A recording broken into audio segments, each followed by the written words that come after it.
She said, I need a boyfriend to introduce to my parents this weekend. I teased, you're not expecting me to sleep on the sofa, right? The streets were alive with humans and aliens alike, moving with purpose, hurrying to their daily tasks.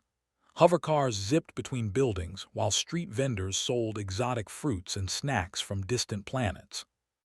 In this lively chaos, Lyra hurried along, her communicator buzzing in her hand. She tapped the screen impatiently. Come on, pick up, she muttered. Her thumb hovered over the call button as her heart raced. Joran, she finally said when he answered, relief washing over her. I need a huge favor. Joran's voice came through, calm as always. Lyra, what kind of favor? I'm working on the quantum prototype today. Can it wait? No, it can't, Lyra said, nearly out of breath. It's kind of urgent.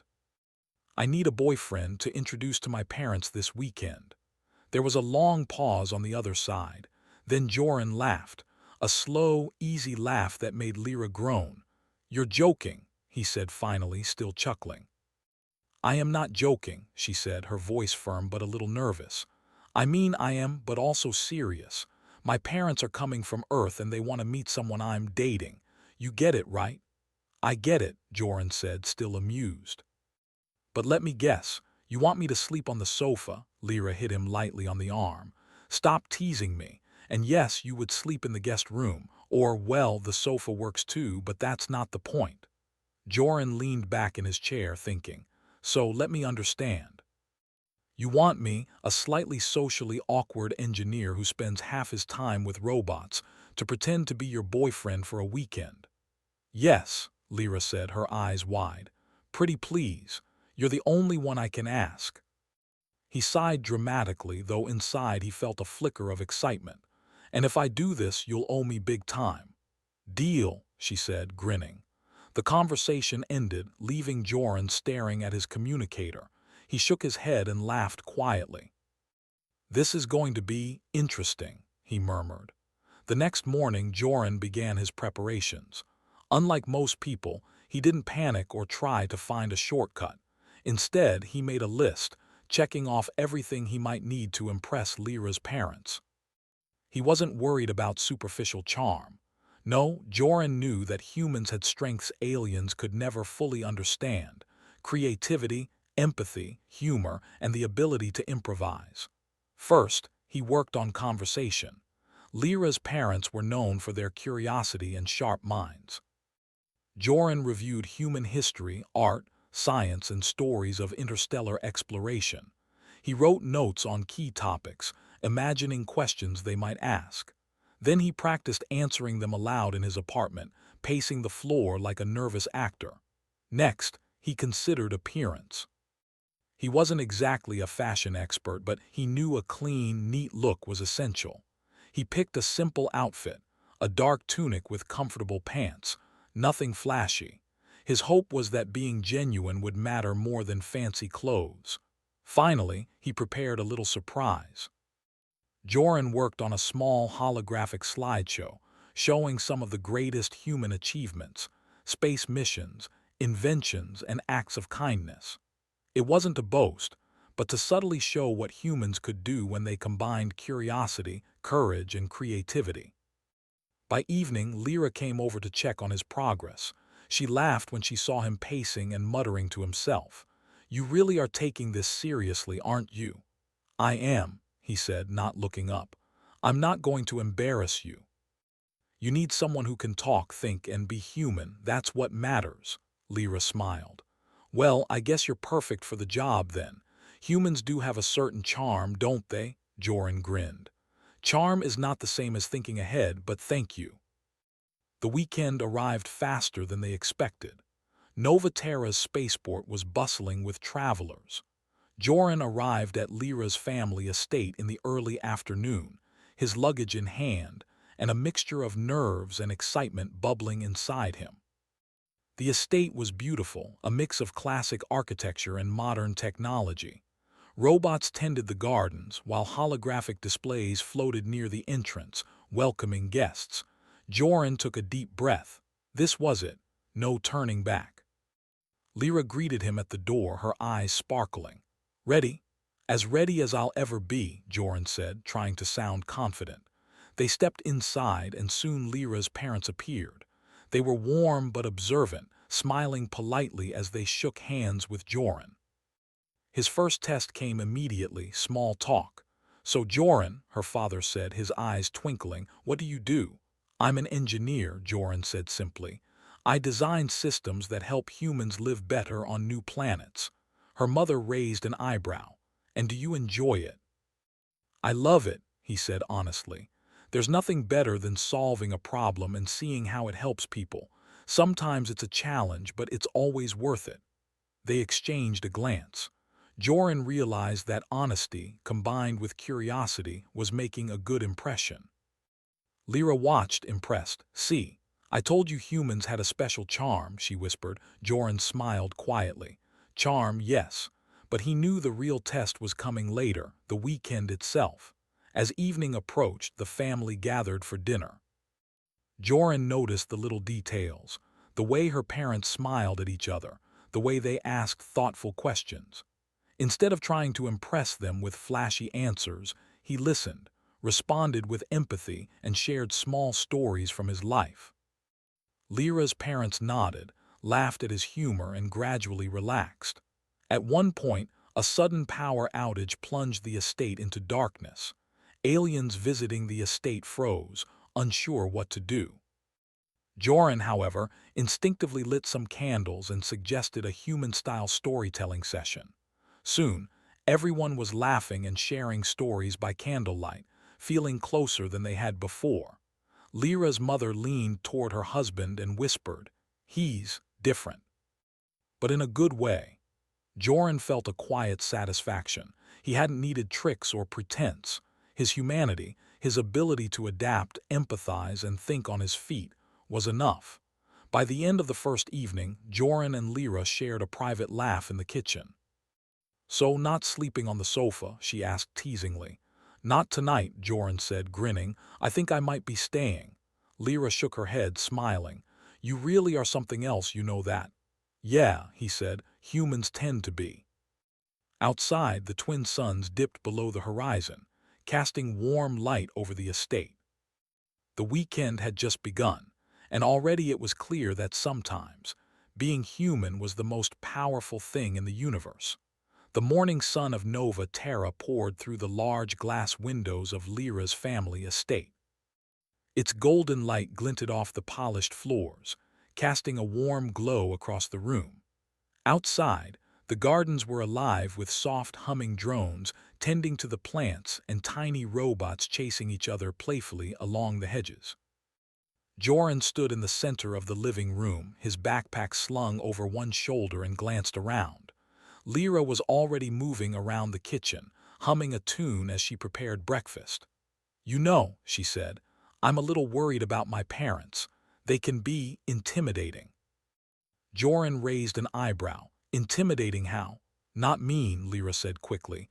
"They're just smart, very smart, and they notice everything. If you're even slightly off, they'll catch it." Joran nodded thoughtfully. "Noted, so no lying, no pretending to be perfect, got it." Lyra laughed. "Good luck with that." After breakfast, Joran retreated to the guest room, which doubled as his war room for this weekend mission. He unpacked his notes, his holopad, and the small AI companion he had programmed. Its name was Pixel, a tiny floating cube that could project holograms, provide conversation prompts, and even analyze body language. Joran smiled at Pixel. "All right, Pixel," he said, "let's get to work. We've got a weekend to make a good impression. And remember, no cheesy tricks, we're going human." Pixel's soft blue light flickered. "Understood." Human approach activated. Joran leaned back and opened his holopad.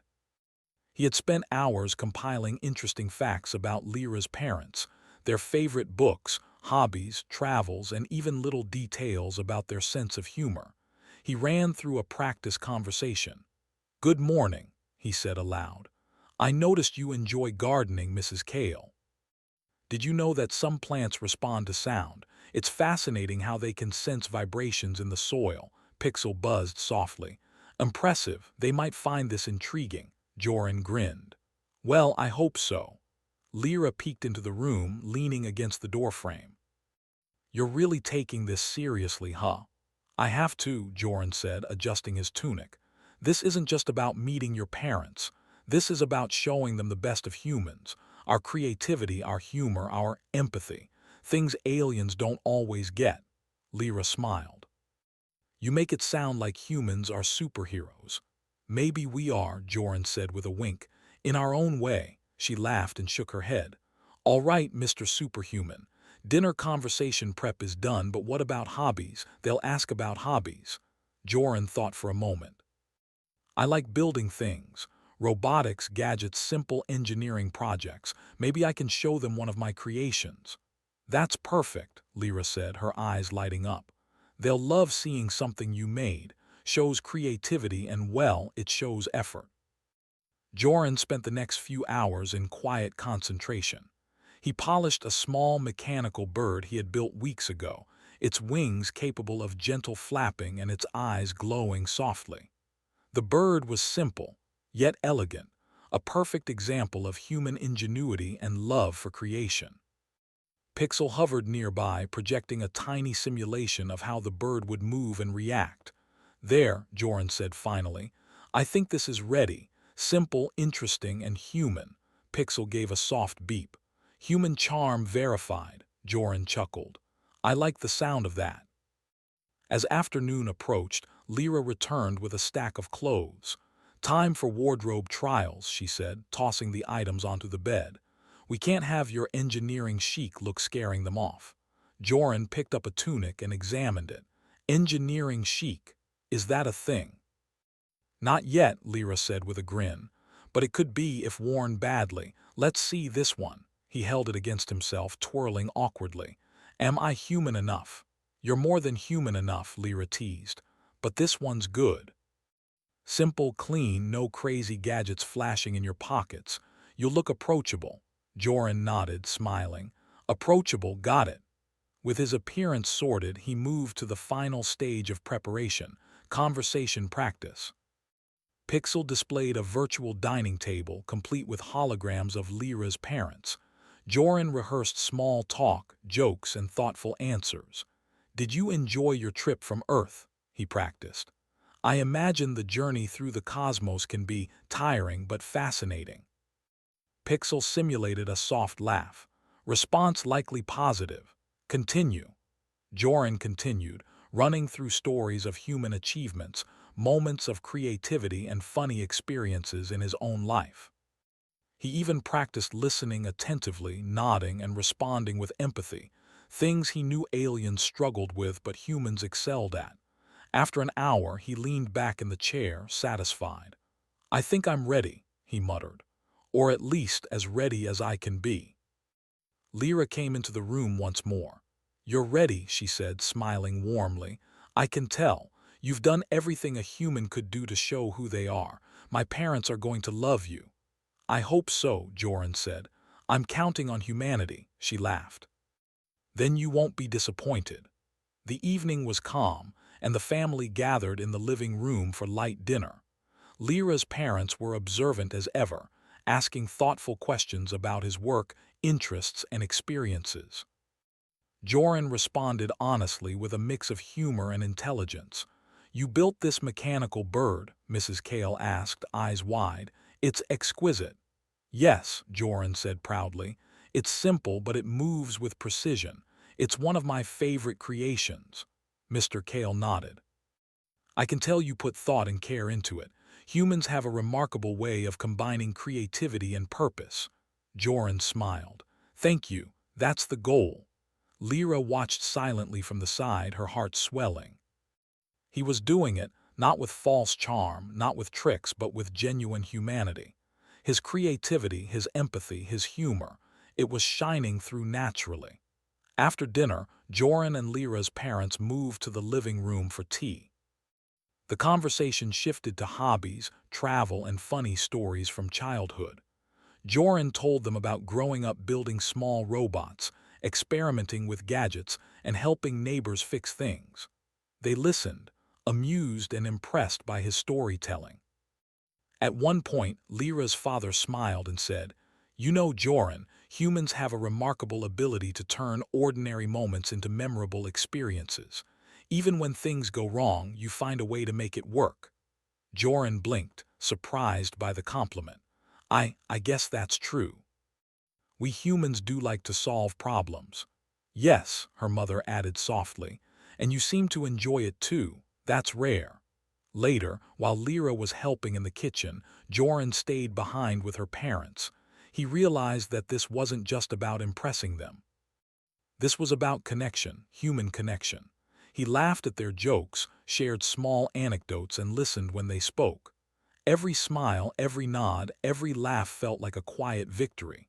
Pixel hovered nearby, projecting small prompts when needed, but Joran mostly didn't need it.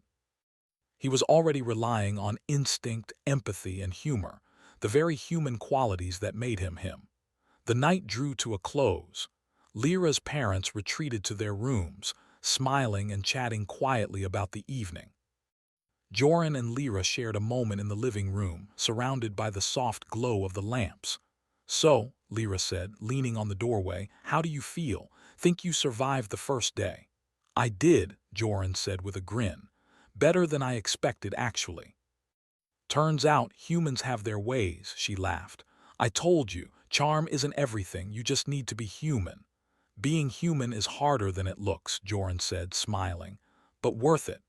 They laughed together, the warmth of friendship and maybe something more filling the room. Outside, the twin moons rose in the sky, casting a gentle light across the estate. The weekend was just beginning, and already it was clear that being human was more powerful than anyone could imagine.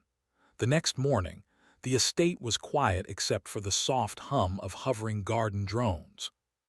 Sunlight streamed through the large glass windows, painting the floor with golden patterns. Joran stretched, yawning, and glanced around the guest room. He had slept surprisingly well on the bed, not the sofa as he had joked about. It seemed that Lyra's family had already accepted him, at least for now. He heard footsteps and turned to see Lyra entering the room, holding a tray with 2 steaming cups of herbal tea. Her smile was warm and teasing. "Good morning," she said, setting the tray on the small table by the window. "Sleep well." "Better than expected," Joran replied, reaching for a cup.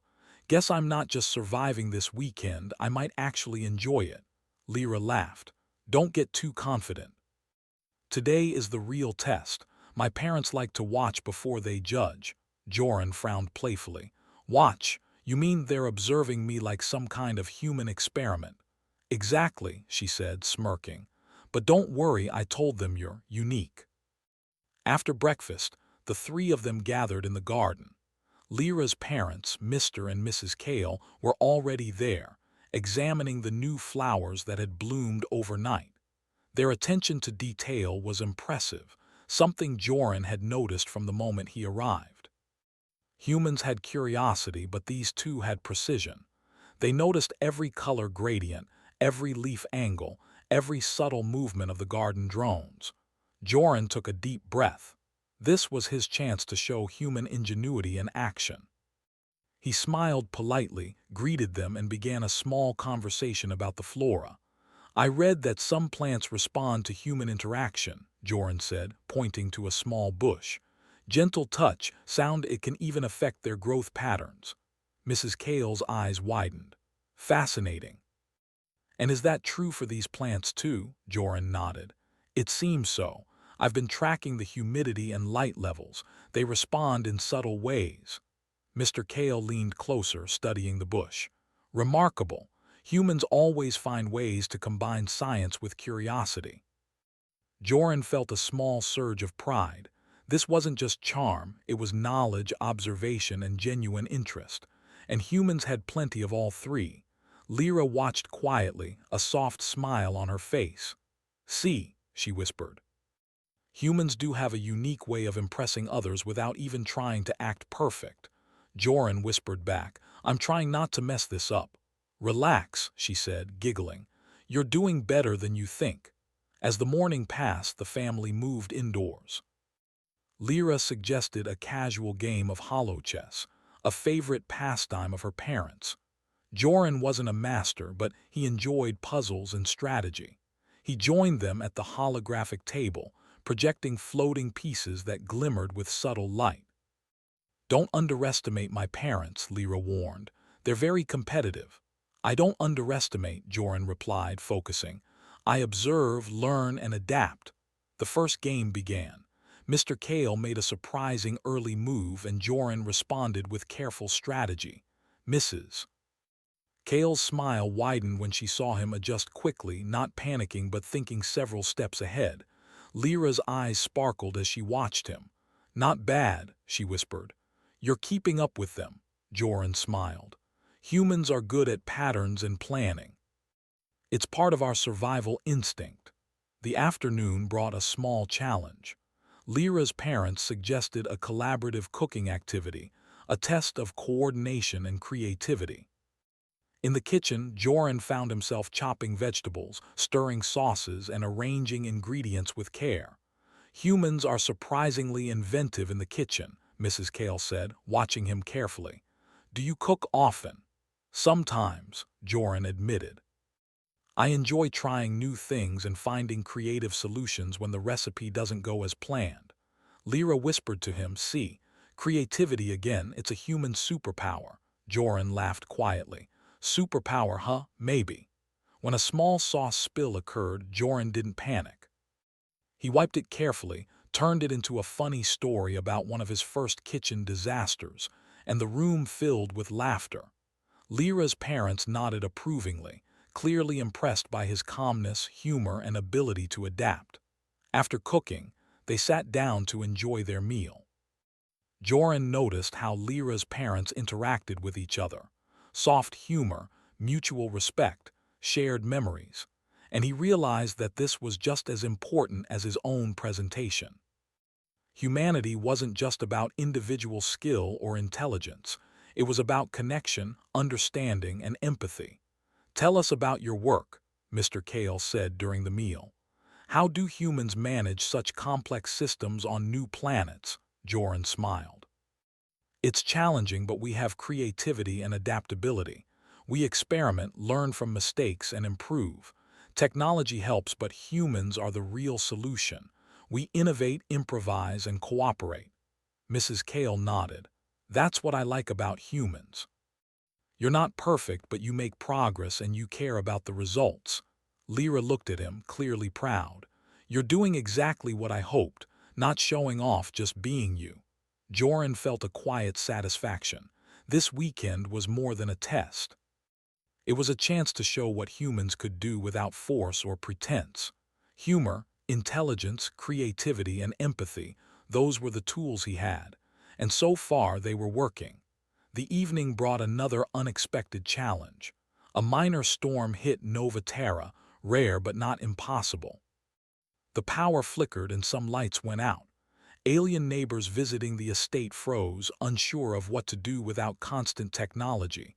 Joran, however, didn't panic. "Everyone follow me," he said calmly. "Candles, storytelling, games will make it fun." Within minutes, the room was filled with soft candlelight. Joran suggested a human-style storytelling session. Everyone gathered around, and he told a funny story about one of his early inventions that had gone wrong. Lyra laughed, her parents chuckled, and even some of the visiting aliens smiled, intrigued by the creativity and calmness of humans in unexpected situations. "This is delightful," Mrs. Kale said quietly.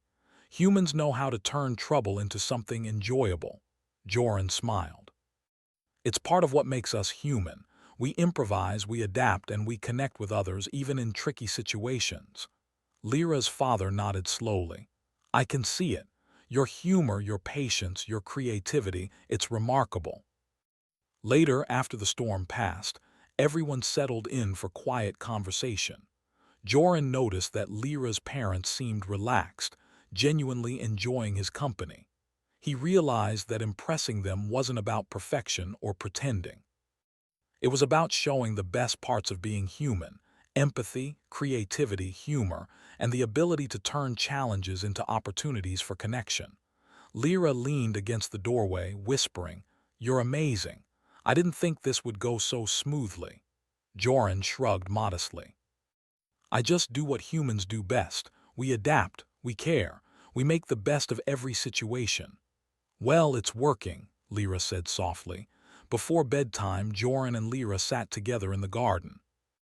The twin moons of Nova Terra cast a silver glow across the flowers, making the night feel magical.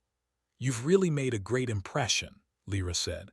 "I don't think my parents have ever laughed so much or enjoyed a weekend like this before." "I just tried to be human," Joran said, smiling. "Not fake, not perfect, just me." "Being yourself is the best thing you could do," Lyra said. "Humans really are remarkable, aren't they?" Joran laughed quietly. "We like to think so, and sometimes people notice." They shared a quiet laugh, the bond between them growing stronger. The weekend had just begun, and already it was clear. Joran's humanity, his empathy, humor, creativity, and calmness, was more powerful than he had imagined. Outside, the stars of Nova Terra sparkled brightly, promising new adventures, new challenges, and new opportunities to showcase what it truly meant to be human. The morning on Nova Terra began with a soft drizzle, painting the estate gardens with a fresh, silvery glow. The scent of wet soil and blooming flowers filled the air. Joran woke up early, stretching and yawning, feeling surprisingly at ease. After the previous day's successes, he thought the weekend might be smooth, but experience had taught him that true tests rarely arrived without surprises. Lyra entered the room carrying 2 steaming cups of tea. Her expression was cheerful but slightly worried. "Good morning," she said, handing him a cup. "Are you ready for today?" Joran sipped his tea and raised an eyebrow. "What could possibly go wrong?" Lyra smirked. "You'll see." By mid-morning, the family had planned an outing to the nearby floating markets of Nova Terra, a place where humans, aliens, and robotic vendors mingled. Joran followed, trying to stay composed as Lyra's parents observed every move he made. The market was a kaleidoscope of colors and sounds. Floating stalls shimmered with holographic signs, selling fruits that glowed softly in the light, fabrics that changed colors with movement, and gadgets Joran could hardly name. Vendors called out their wares in musical tones, while small robotic assistants hovered around, helping customers. Lyra's father nudged him gently. "Observe, but don't be overwhelmed. Markets are chaotic, but humans navigate them well." Joran smiled. "Chaos is part of human life. We adapt quickly." As they wandered through the stalls, Joran found himself drawn to a small vendor selling intricate glass orbs. They reflected light in mesmerizing patterns, and the craftsmanship was extraordinary. "These are beautiful," Joran said, picking one up carefully. "How do you make them?"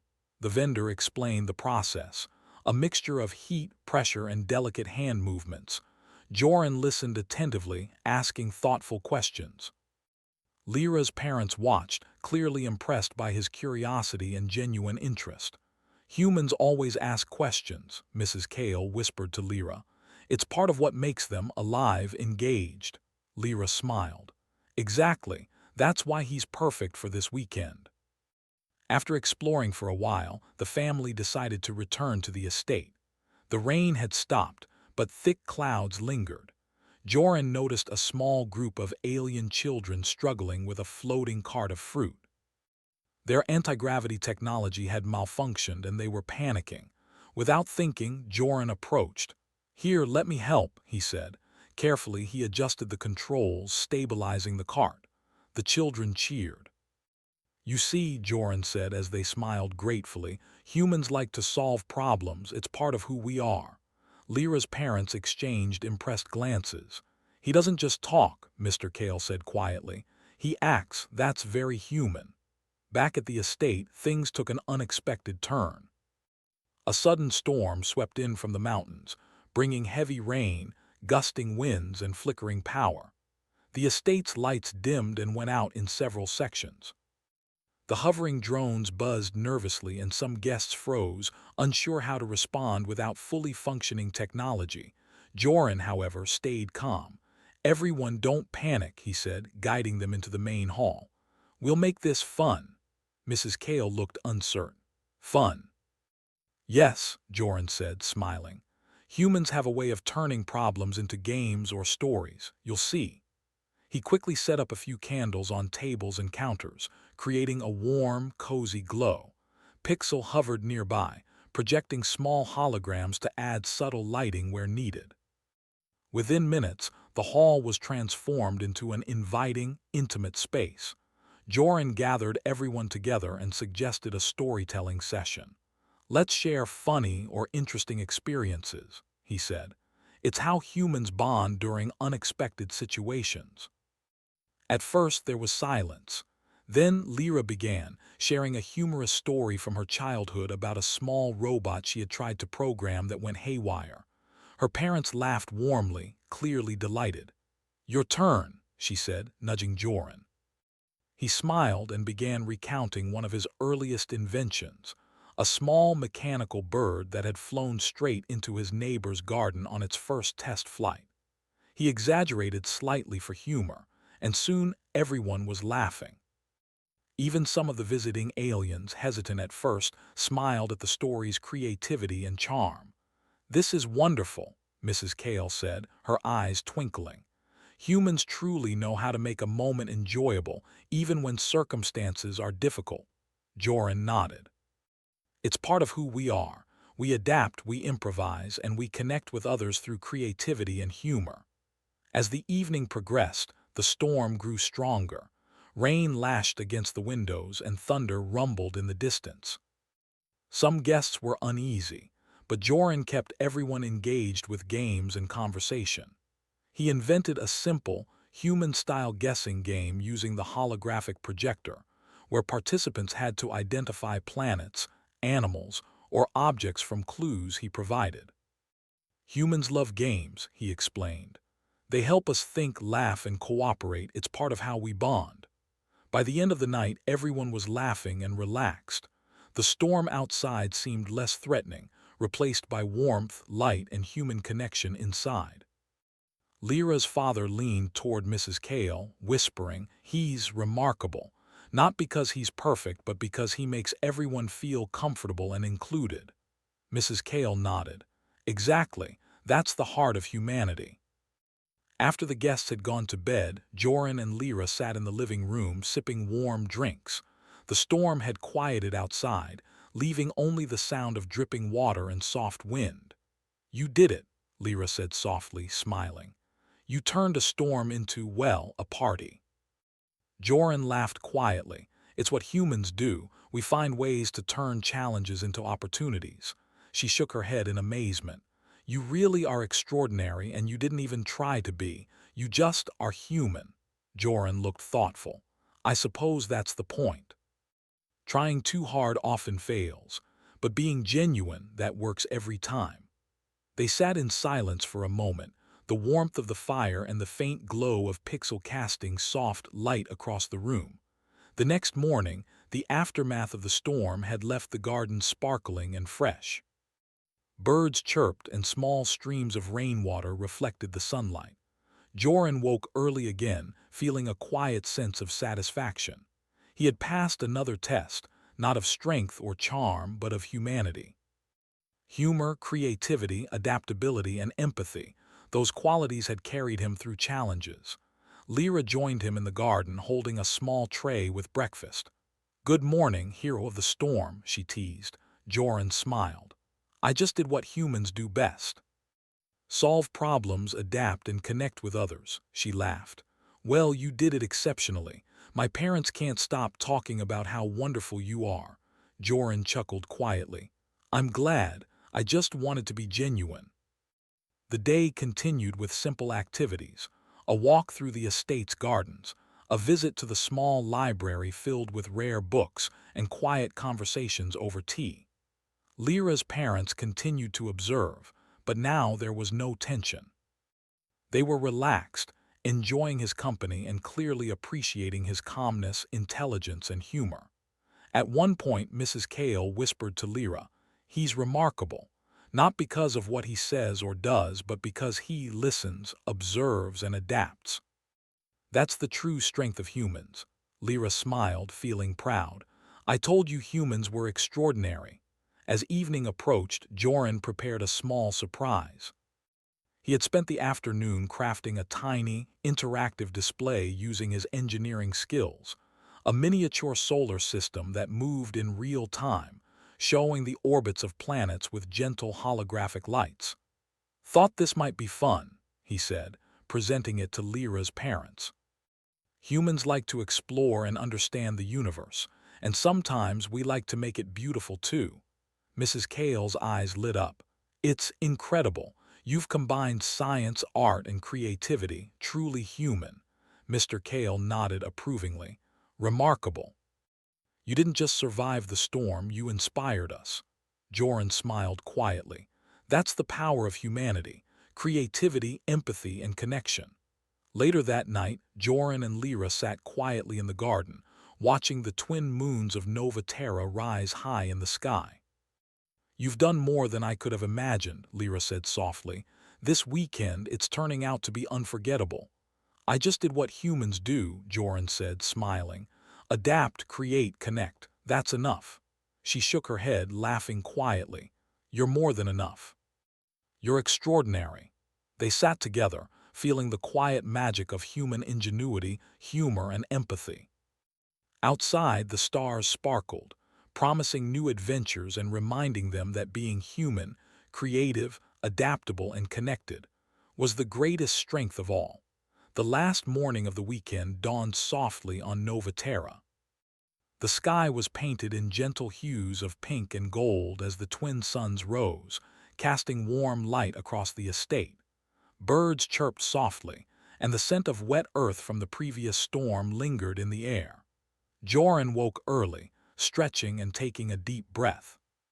Today was the final day of his visit, and he felt a mixture of relief, excitement, and a quiet sense of pride. He glanced at Lyra, who was already in the garden checking the flowers. She looked up and waved, her eyes sparkling.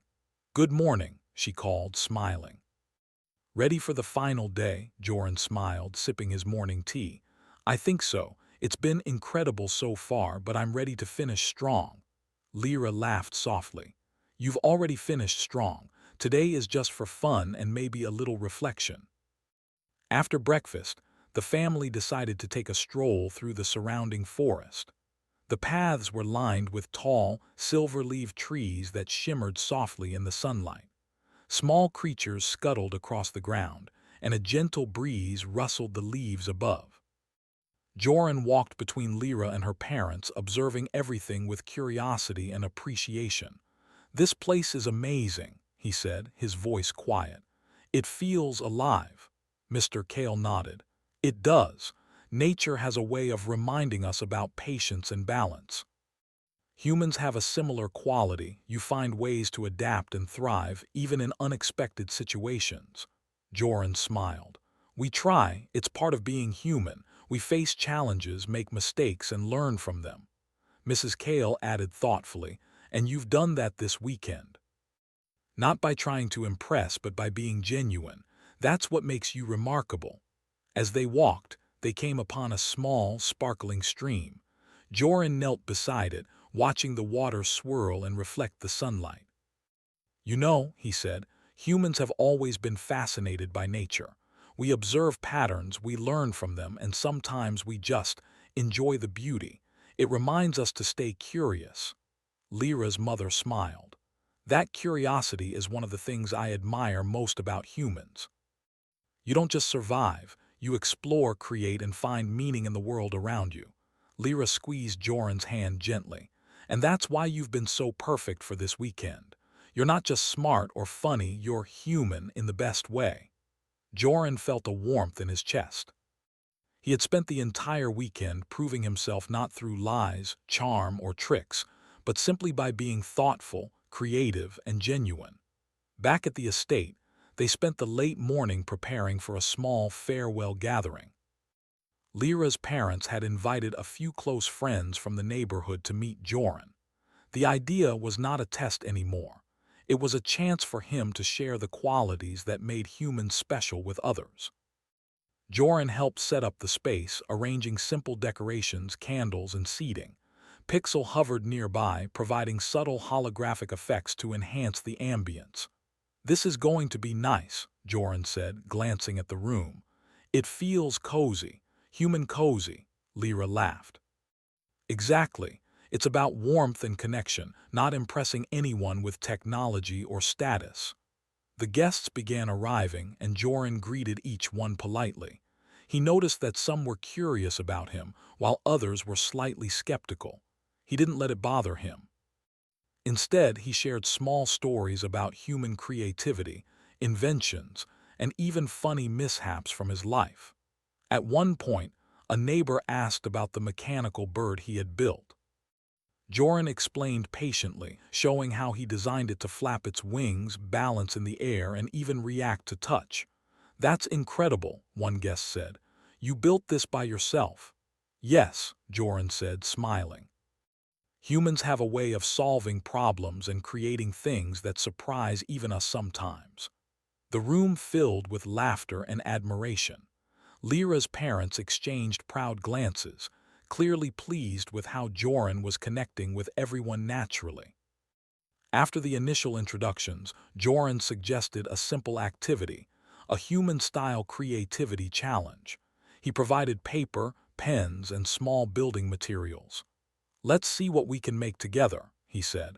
"Humans have a way of combining imagination and teamwork. Let's share that with others." The guests eagerly participated, building small models, telling stories, and laughing as ideas collided in unexpected ways. Joran guided them gently, offering suggestions but letting their creativity shine. Mrs. Kale whispered to Lyra, "Look at him. He's not just clever, he's inspiring. That's the essence of humanity." Lyra smiled, feeling a swell of pride. "I know, I told you humans were extraordinary." Later, they gathered for a small meal together. Joran noticed how Lyra's parents interacted with each other and their friends, soft humor, mutual respect, and gentle teasing. He realized that these qualities were as important as intelligence or creativity.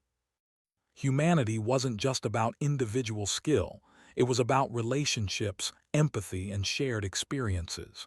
"You've shown us so much this weekend," Mr. Kale said, looking directly at Joran. "Not just your knowledge, but your character. You've reminded us why being human is so special." Joran felt a quiet pride. "Thank you. I didn't try to impress. I just acted like humans do. We connect, adapt, and share. That's our strength." Mrs. Kale nodded. "And that's what makes you remarkable." As the afternoon sun began to fade, Joran and Lyra took a quiet walk through the gardens. The flowers were still glistening from the previous storm, and small streams of water reflected the soft light. "You've done more than I could have hoped," Lyra said softly. "This weekend it's been unforgettable," Joran smiled. "I just tried to be human, genuine, thoughtful, and adaptable. It seems that's all it takes." She laughed gently. "Apparently, being human is the greatest gift. And you, my friend, have given it to everyone here this weekend." They paused by a small fountain, the water sparkling in the late sunlight. Joran watched the patterns, fascinated by the way light, movement, and reflection combine to create something beautiful. "Humans do that too," he said quietly. "We take small things, ideas, experiences, challenges, and turn them into something meaningful. That's what makes us extraordinary." Lyra leaned against him gently. "And that's why you've been perfect for this weekend. Not perfect in the usual sense, but perfect human." As evening approached, the family gathered once more in the main hall for a small farewell toast. Joran raised a glass of juice, smiling warmly at everyone. "To humanity," he said, "and to the little things that make us remarkable: curiosity, creativity, empathy, and the ability to turn challenges into joy. May we never forget what it means to connect, share, and be genuine." The room erupted in quiet applause and laughter. Lyra's parents smiled proudly, clearly moved by his words. Mrs. Kale spoke softly. This weekend has reminded us all of what humans can do when they are at their best, not through force or show, but through heart and mind. Mr. Kale added, "Indeed. And Joran, you have reminded us why humanity is truly extraordinary." Later, after the guests had departed, Joran and Lyra sat quietly in the garden under the soft glow of Nova Terra's twin moons. "You did it," Lyra said softly. "You didn't just survive this weekend, you showed everyone what it means to be human." Joran laughed quietly. "I just did what humans do best, adapt, create, and connect. And that was enough," she said gently, "more than enough." They watched the stars in silence, feeling the quiet magic of the universe around them. The weekend had been a test, an adventure, and a celebration of humanity all at once. Joran realized that being human wasn't about perfection, charm, or strength. It was about curiosity, empathy, creativity, and connection. Those qualities, soft, subtle, yet powerful, were what truly made humans extraordinary. Lyra squeezed his hand gently. "Thank you," she said, "for being you. That's all anyone could ever hope for." Joran smiled, looking at her, feeling a quiet pride and warmth. "And thank you," he said, "for reminding me why being human is worth everything." Outside, the night sky sparkled with stars, reflecting the beauty, ingenuity, and resilience of humanity. The weekend had ended, but the memories, lessons, and connections would remain, proof that even in a vast, complex universe, the human spirit could shine brightly, simply by being genuine.